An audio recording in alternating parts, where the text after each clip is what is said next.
কথায় বলে প্রজাপতির পিছনে ছুটো না, গাছ লাগাও, প্রজাপতি এমনিই তোমার কাছে ছুটে চলে আসবে। আজ সকালবেলাটায় ঠিক তাই যেন হলো আমার সাথে।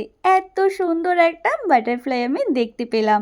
আর দেখো, আমি সুন্দর করে সাজুগুজু করে নিয়েছি, কারণ আজ আমরা সবাই মিলে যাচ্ছি আমাদের বাড়ির পাশেই ভীষণ জাগ্রত মাসান বাবার কাছে পুজো দিতে। সারা বৈশাখ মাস জুড়ে এখানে পুজো হয়, আর এখন যেহেতু মাসের শেষের দিকে, তাই এতটা ভিড়। আর আমরা পুজোর শেষে একটু প্রসাদও পেয়েছিলাম। ভীষণ গরম ছিল, তাই সামান্য একটুখানি মেলাও ঘুরেছি। আর দেবকে দেখো, ও এখন যেন আমাদের মতোই দোকানে গিয়ে জিনিস দেখে, অনেক বড় হয়ে গেল বাচ্চাটা।